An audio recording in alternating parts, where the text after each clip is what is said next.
Kafka on the Shore is an epic literary puzzle filled with time travel,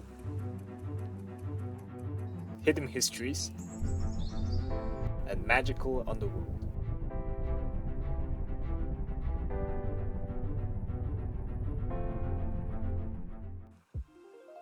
It's an interviewed story of two unique characters. A teenage protagonist renames himself Kafka and runs away from home. At the same time, there's an old man who can talk to cats, looking for something that he doesn't know. So in this video, we are going to dive into the introduction and the first chapter. So before we jump into that, I just want to say, I hope you're having an amazing day wherever you are in the big wide world. So today marks a very special day for me because this is actually my first ever YouTube video and I'm super excited about it because I've been wanting to do this for forever and I just want to thank you if you're watching this right now. Thank you so much for watching.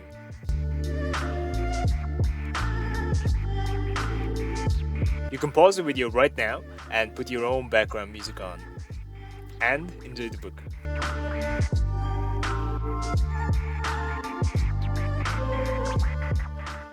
The boy named Crow. So you also for money then? The boy named Crow asks in his typical sluggish voice. The kind of voice like when you just woken up and your mouth still feels heavy and dull. But he's just pretending. He's totally awake, as always. I nod. How much? I reviewed the numbers in my head. Close to 3,500 in cash. Plus some money I can get from an ATM. I know it's not a lot, but it should be enough for the time being. Not bad. The boy named Crow says, for the time being.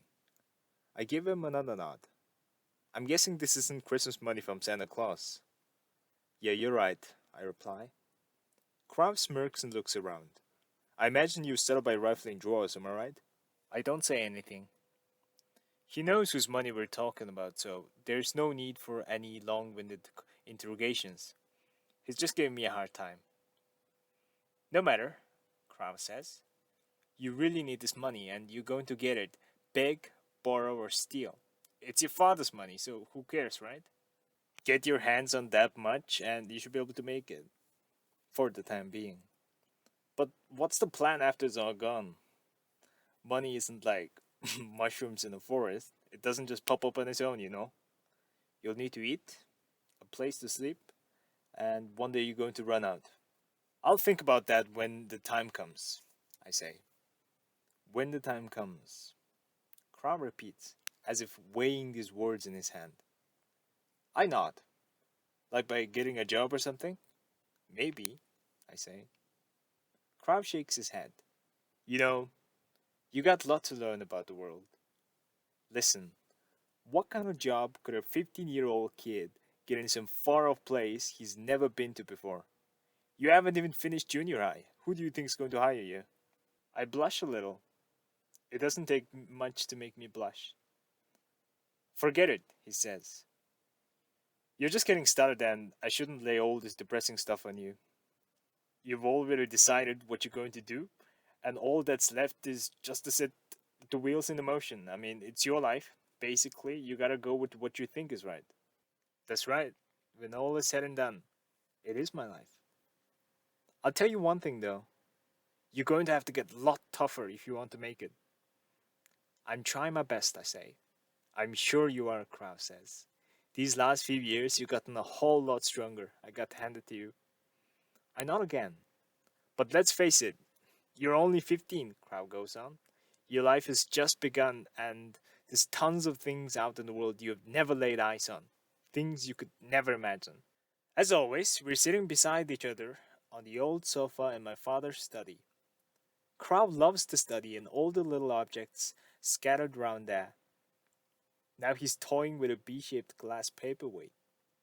If my father was at home, you can bet Crow would never go anywhere near it.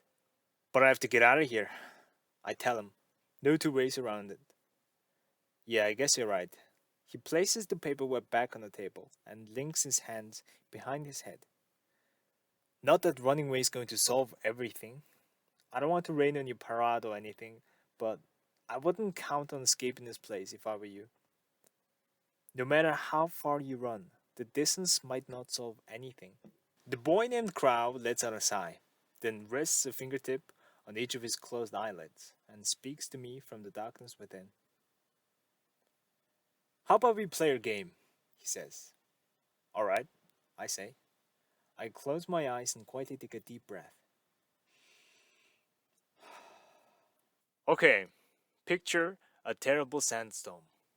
He says, get everything else out of your head. I do what he says, get everything else out of my head. I forget who I am even. I'm a total blank. Then things start to surface. Things that as we sit here on the old leather sofa in my father's study, both of us can see. Sometimes fate is like a small sandstorm that keeps changing directions. Crow says. Sometimes fate is like a small sandstorm that keeps changing directions. You change direction, but the storm chases you. You turn again, but the storm adjusts. Over and over you play this out, like some ominous dance with death just before dawn. Why? Because the storm isn't something that blew in from far away, something that has nothing to do with you. This storm is you, something inside of you. So all you can do is just give into it. Step right inside the storm, closing your eyes and plugging up your ears so the sand doesn't get in, and walk through it. Step by step. There's no sun there, no moon, no direction, no sense of time. Just fine white sand swirling up in the sky like pulverized bones. That's the kind of sandstorm you need to imagine. And that's exactly what I do. I imagine a white funnel stretching up vertically like a thick rope. My eyes are closed tight, hands cupped over my ears so those fine grains of sand can't blow inside me. The sandstorm draws steadily closer. I can feel the air pressing on my skin. It really is going to swallow me up. The boy called Crow softly rests a hand on my shoulder, and with that, the storm vanishes. From now on, no matter what, you got to be the world's toughest 15-year-old. That's the only way you're going to survive. And in order to do that, you got to figure out what it means to be tough. You following me? I keep my eyes closed and don't reply. I just want to sink off into sleep like this, his hand on my shoulder. I hear the faint flutter of wings. You are going to be the world's toughest 15-year-old. Crow whispers as I try to fall asleep, like he was carving the words in a deep blue tattoo on my heart. And you really will have to make it through that violent, metaphysical, symbolic storm, no matter how metaphysical or symbolic it might be. Make no mistake about it. It will cut through flesh like 1,000 razor blades, and people will bleed there, and you will bleed too. Hot, red blood. You will catch that blood in your hands, your own blood, and the blood of the others. And once the storm is over, you won't remember how you made it through, how you managed to survive. You won't even be sure, in fact, whether the storm is really over. But one thing is certain, when you come out of the storm, you won't be the same person who walked in. That's what the storm is all about. On my 15th birthday, I will run away from home, journey to a far off town, and live in a corner of a small library. It would take a week to go into the whole thing, all the details, so I'll just give you the main point. On my 15th birthday, I'll run away from home, journey to a far off town, and live in a corner of a small library. It sounds a little like fairy tale, but it's no fairy tale, believe me, no matter what sort of spin you put on it. Chapter 1. Cash isn't the only thing I take from my father's study when I leave home. I take a small, old gold lighter. I like the design and feel of it, and a folding knife with a really sharp blade, made to skin deer. It is 5-inch blade and a nice heft. Probably something he bought on one of his trips abroad. I also take a sturdy, bright pocket flashlight out of the drawer, plus sky blue river sunglasses to disguise my age. I think about taking my father's favorite seat Weller Oyster Rolex. It's a beautiful watch, but something flashy will only attract attention. My cheap plastic Casio watch with an alarm and a stopwatch will do just fine, and might actually be more useful. Reluctantly, I return the Rolex to its drawer. From the back of another drawer, I take out a photo of me and my older sister when we were little. The two of us on the beach somewhere with grins plastered across our faces. My sister's looking off to the side, so half her face is in shadow, and her smile is neatly cut in half. It's like one of those Greek tragedy masks in textbook. That's half one idea and half the opposite. Light and dark, hope and despair, laughter and sadness, trust and loneliness. For my part, I am staring straight ahead, undaunted at the camera. Nobody else is there at the beach. My sister and I have swimsuits. Here's this red floral print one piece. Mine, some baggy old blue trunks. I'm holding a plastic stick in my hand. White foam is washing over our feet. Who took this? And where and when? I have no clue.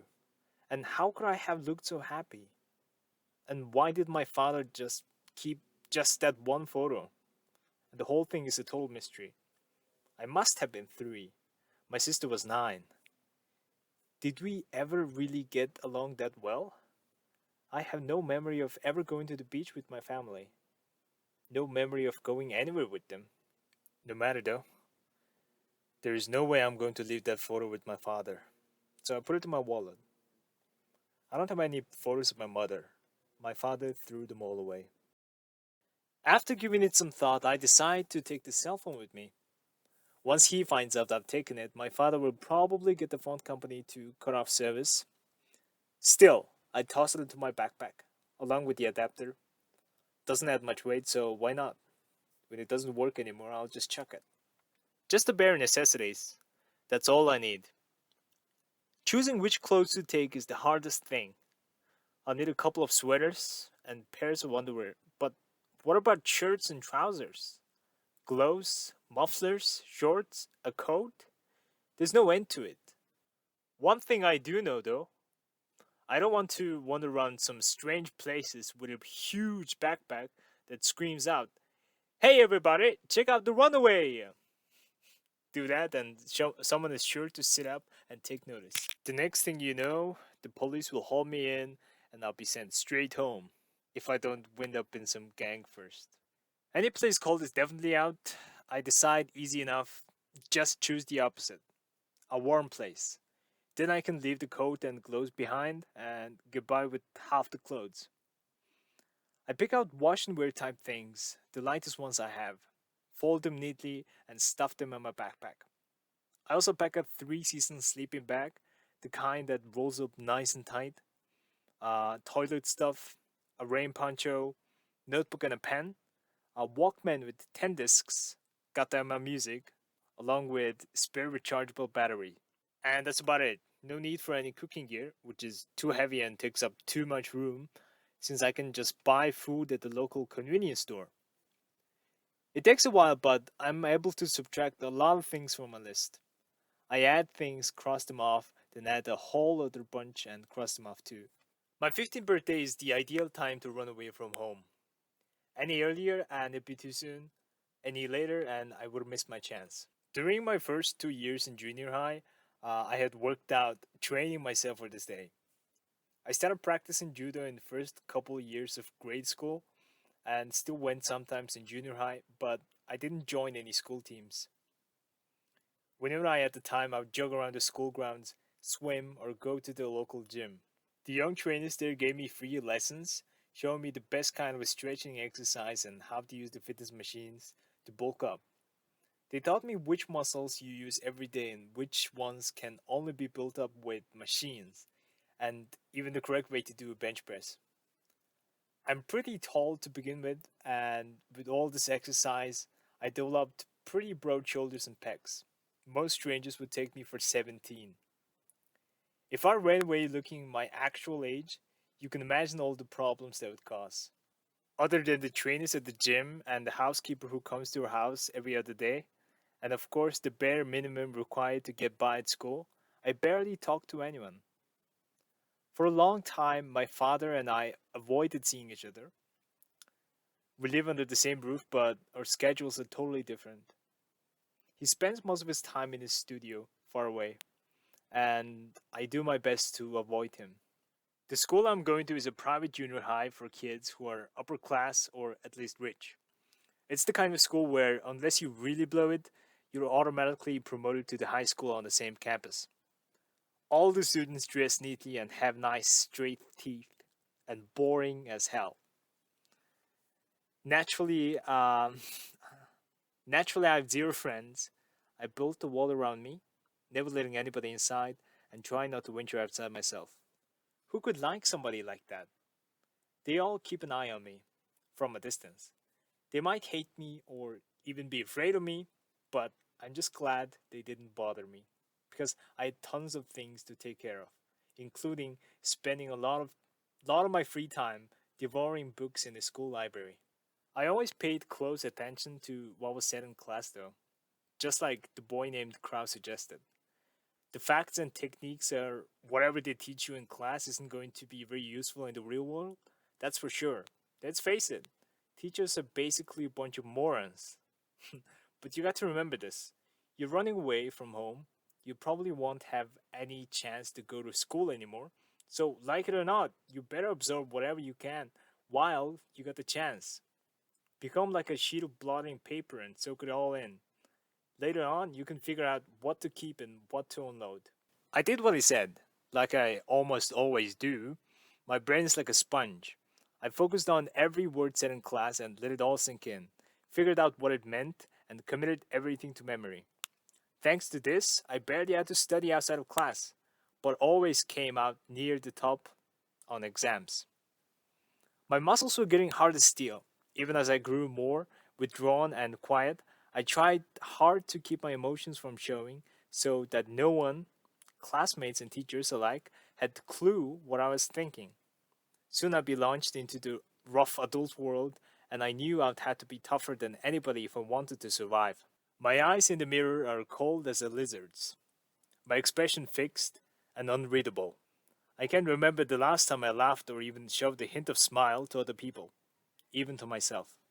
I'm not trying to imply I can keep up this silent, isolated facade all the time. Sometimes the wall I erected around me comes crumbling down.